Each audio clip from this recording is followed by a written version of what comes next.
Toyotaro Victory Uchida, the writer and editor of the Dragon Ball Super Manga, conducted an interview together released on July 9, 2021 on the Dragon Ball official website. The interview goes over Volume 16 and discusses its developments in the story of the ongoing saga Granola the Survivor, but what caught my attention the most was the talk the two had regarding Goku's room for growth. In today's video, I'm going to go over that and what it means for Goku's journey to perfecting Ultra Instinct and his base in the future of Super.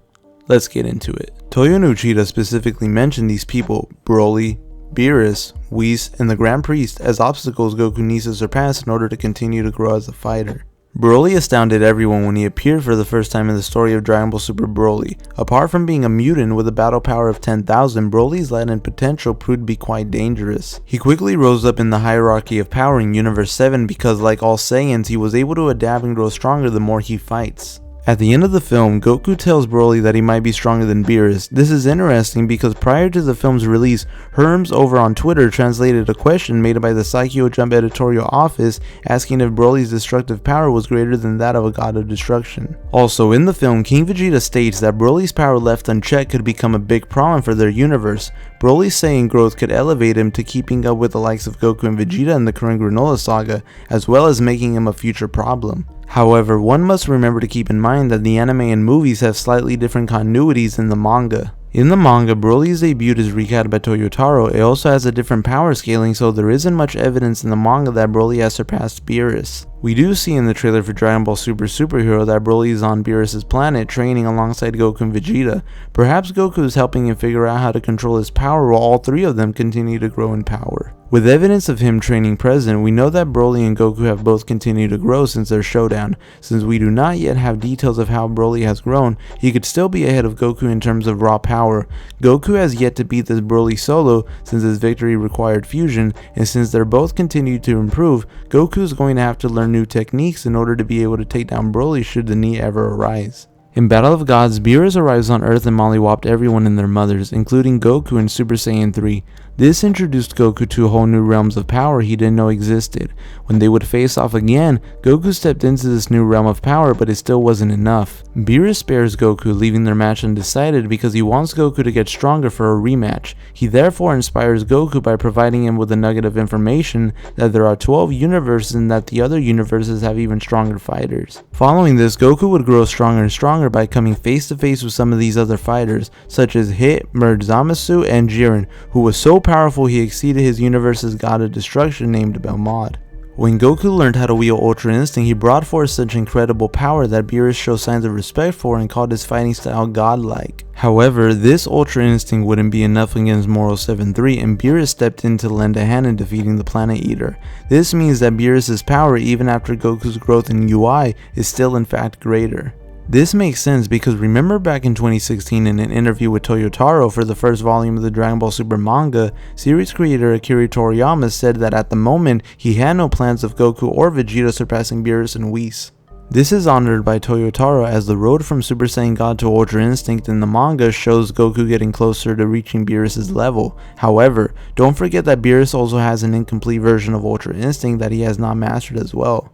Beerus could counter Goku's growth by picking up his UI training to stop Goku from getting the jump on him as Universe 7's second strongest. That will be challenging for the Hakaishin as it depends on whether he can find a balance between mind and no mind. It has been revealed in the Granola the Survivor saga that Beerus' mind is always on destruction, which renders his power limitless, but his heart isn't calm, and that's an important factor that plays in one's ability to wield Ultra Instinct properly. This is where Goku could have the edge of growth because he is learning to master UI by staying calm and tranquil in battle, so although Beerus' raw power is greater, his Ultra Instinct is and may remain inferior.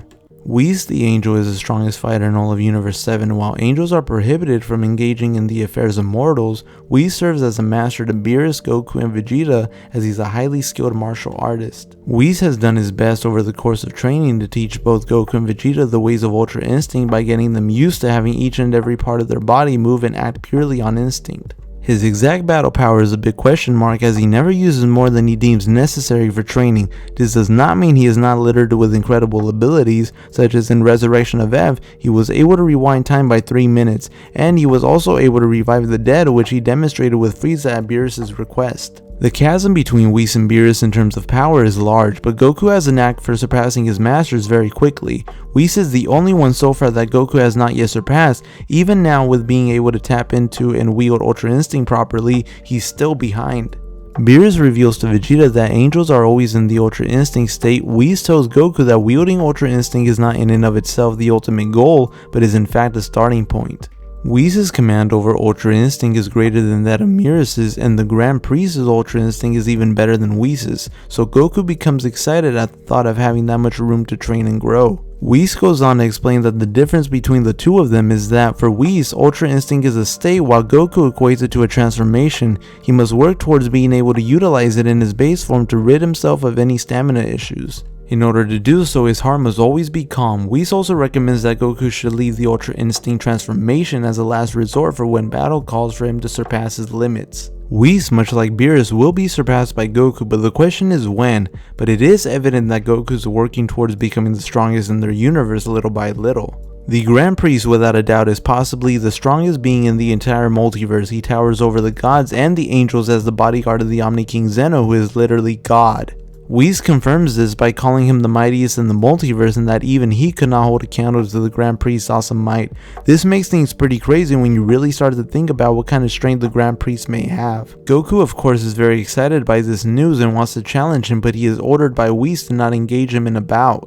Although we have yet to see a display of what the Grand Priest can do, we know there is more to him than meets the eye, as he was able to summon all of the gods without the need of his staff. A small bit of his fighting capabilities were displayed when he blocks both Beerus and Quintella's punches with just his fingers. Goku and the Grand Priest quickly took a liking to one another from the moment they met, especially with Goku being so inspired by his might and wanting to get even stronger in the hopes of one day facing off against the latter.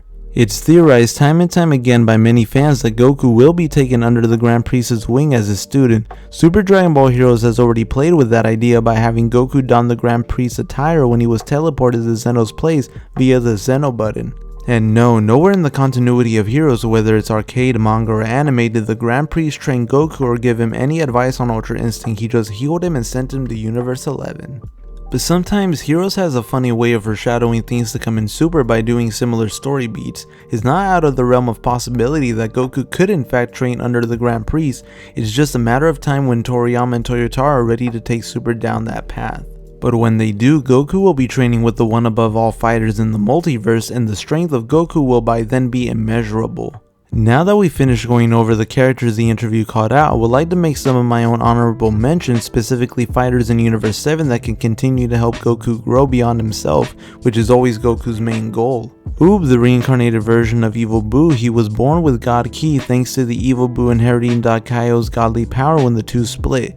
Dende during the Tournament of Power saga tells Goku he should teach Oob how to use his power since he's a prodigy with no one to guide him.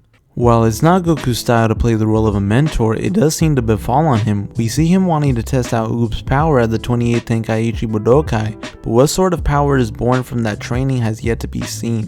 Granola, the strongest in the universe currently in his saga, also serves as a fighter who can elevate Goku and Ultra Instinct to reach greater heights while trying to figure out a fighting style that's appropriate for UI. But this depends, as he sacrificed his lifespan to acquire his power, and it's up in the air at the moment whether he'll make it out of his saga alive. Frieza, who was revived by Whis, can also grow stronger since Goku can continue to fight him anytime Frieza decides to do something evil. Their battles will progress them both as fighters and make Goku all the more stronger.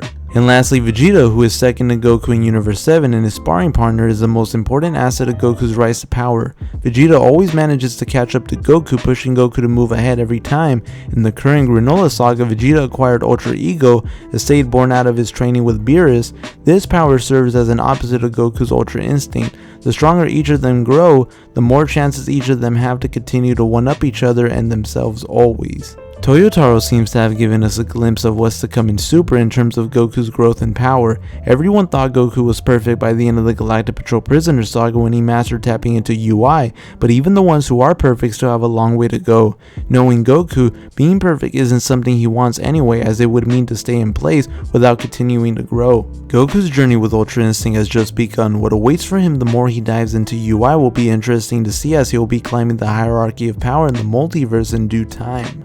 As many rivals as Goku may have or acquire in Super, at the end of the day his biggest rival is himself. He always wants to be better than who he was yesterday. If the day were to come when Goku surpasses even the Grand Priest and be the strongest in the multiverse, there may even come along someone who is above that, and Goku will want to climb over that next wall, because that's who he is as a fighter. He doesn't give up, he always wants to better himself. Thank you for clicking on this video and watching or listening to it. Please let me know your thoughts in the comment section down below, and be sure to like and share with other Dragon Ball fans.